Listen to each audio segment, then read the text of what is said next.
তোমরা জানো, কাল রাতে আমাদের বাড়ির পাশের বাঁশঝাড়ে আবার অদ্ভুত শব্দ শুনলাম। শব্দ মানেই কি ভূত নাকি বিড়াল ছিল? না ভাই, তুমি চুপ করে থাকো।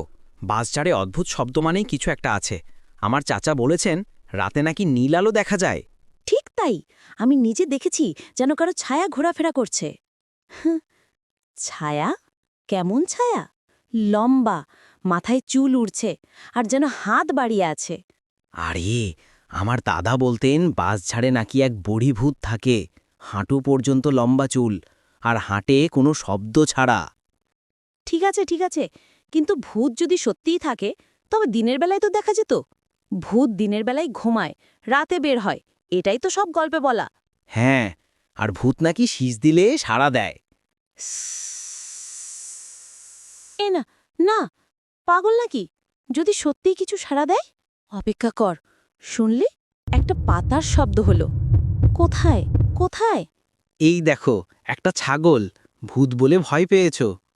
আল্লাহ, আমি তো ভাবলাম ভূতই এসেছে। তবে মানতেই হবে, ভয়টা সত্যিই ধরেছিল। ঠিক আছে, আজ থেকে সিদ্ধান্ত, আমরা তিনজন মিলে একদিন রাতে বাঁশঝাড়ে গিয়ে সত্যিই ভূত আছে কিনা দেখে আসব। আমি যাব, তবে ব্যাটারি ফুল থাকা টর্চ আর 3টে সিলেটি কেক না হলে না। ভালো, ভূত না থাকলেও পেট পাকাপাকি খুশি থাকবে। তিনজনই হেসে ওঠে। তোমরা দুজন কি দেখছো? ওই আম গাছটার নিচে একটা ছায়া দাঁড়িয়ে আছে না? ছায়া? কোথায়? আমি তো কিচ্ছু দেখছি না, কিন্তু কেমন যেন ঠান্ডা ঠান্ডা লাগছে। চুপ, আওয়াজ করিস না। আমি 5 মিনিট ধরে দেখছি। ওটা নড়ছে না, কিন্তু জায়গা বদলাচ্ছে। হ্যাঁ, প্রথমে বাঁ দিকে ছিল, এখন ডান দিকে। ধীরে ধীরে সরছে, কিন্তু পায়ের শব্দ নাই। ভাই, চলো যাই, আমার মনে হচ্ছে এটা মানুষ না। মানুষ হলে এতক্ষণ চুপচাপ দাঁড়িয়ে আছে কেন? আর মাথার চুলগুলো দেখেছ, যেন বাতাস ছাড়াই জাগাচ্ছে। ওরে বাবা, এখন মনে হলো ওটা চোখ দুটো লালচে জ্বলছে। ফাহিম, প্লিজ মজা করবি না, আমি সিরিয়াসলি ভয় পাচ্ছি। শুনছ? কেউ যেন শ্বাস নিচ্ছে। হু হু। গাছের উল্টো দিক থেকে আসছে শব্দটা।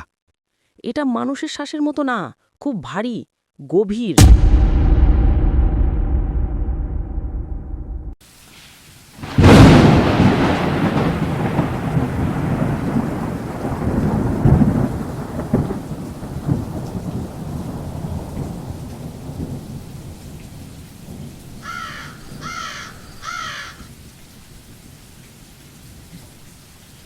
তোমরা দুজন কি দেখছো? ওই আম গাছটার নিচে একটা ছায়া দাঁড়িয়ে আছে না? ছায়া? কোথায়? আমি তো কিচ্ছু দেখছি না, কিন্তু কেমন যেন ঠান্ডা ঠান্ডা লাগছে। চুপ, আওয়াজ করিস না। আমি 5 মিনিট ধরে দেখছি। ওটা নড়ছে না, কিন্তু জায়গা বদলাচ্ছে। হ্যাঁ, প্রথমে বাঁ দিকে ছিল, এখন ডান দিকে। ধীরে ধীরে সরছে, কিন্তু পায়ের শব্দ নাই। ভাই, চলো যাই, আমার মনে হচ্ছে এটা মানুষ না। মানুষ হলে এতক্ষণ চুপচাপ দাঁড়িয়ে আছে কেন? আর মাথার চুলগুলো দেখেছ, যেন বাতাস ছাড়াই জাগাচ্ছে। ওরে বাবা, এখন মনে হলো ওটা চোখ দুটো লালচে জ্বলছে। ফাহিম, প্লিজ মজা করবি না, আমি সিরিয়াসলি ভয় পাচ্ছি। শুনছ? কেউ যেন শ্বাস নিচ্ছে। হু হু। গাছের উল্টো দিক থেকে আসছে শব্দটা। এটা মানুষের শ্বাসের মতো না, খুব ভারী, গভীর, যেন গলার ভিতর থেকে বেরোচ্ছে। আমরা তিনজন 3 দিকে তাকাও, যে দিক থেকে কিছু আসবে অন্যরা বলবে, ঠিক আছে? 1 মিনিট। ছায়াটা ছায়াটা আমাদের দিকে ঘুরছে। ছায়াটা ধীরে ধীরে ক্রিক। এইভাবে কেউ ঘাড় ঘোরায় নাকি? ওটা ওটা মাথা পুরো উল্টে সামনের দিকে আনলো, মানুষের মতো না। আমি দৌড়াবো, আমি দৌড়ে পালাবো। না, থাম, নড়তিস না। ভূত নাকি নড়াচড়া বোঝে। দাঁড়িয়ে থাক, দাঁড়িয়ে থাক। ওটা ওটা ধীরে ধীরে উড়ছে, মাটিতে পা নেই। আল্লাহ, আমি তো শেষ। ফাহিম, টর্চটা জ্বালাও, দ্রুত। ফাহিম টর্চ অন করতেই আলো সোজা ছায়ার ওপর পড়ল। আর ছায়াটা হঠাৎ করে ভয়ঙ্কর চিৎকার দিল। হা! 3 বন্ধু ভয়ে লাফিয়ে উঠল। টর্চের আলো কাঁপতে কাঁপতে দেখা গেল সাদা কাপড় পরা একটা লম্বা আকৃতি মাটির 1 ফুট উপরে ভাসছে। চুল মুখ ঢেকে রেখেছে, হাত দুটো এত লম্বা যে হাঁটু ছুঁয়ে গেছে, আর চোখ দুটো জ্বলছে আগুনের মতো। ভাই, এটা সত্যি ভূত, দৌড়াও। তিনজন ছুটে পালাতে লাগল, চিৎকার করে, না পেছনে তাকিয়ে।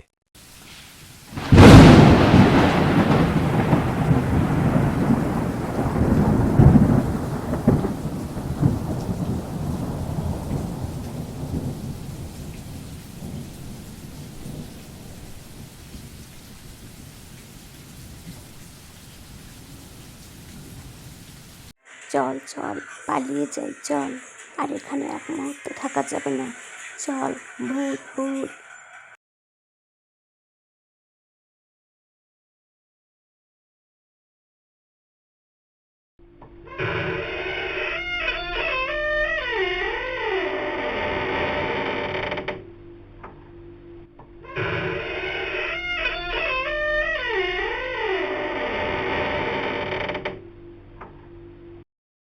আমার খুব ভয় করতেছে, চল চল, আমি আর এখানে থাকতে পারবো না, চল।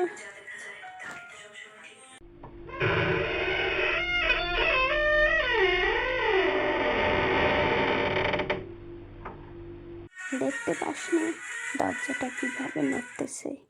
মনে হচ্ছে ভিতরে কিছু আছে, চল পালিয়ে যাই। হ্যাঁ, আমারও মনে হচ্ছে ভেতরে কিছু একটা আছে, চল, আর এখানে এক মুহূর্ত থাকা যাবে না, আমরা এক্ষুনি এখান থেকে পালিয়ে যাব। হ্যাঁ হ্যাঁ, চল, আর এক মুহূর্ত না।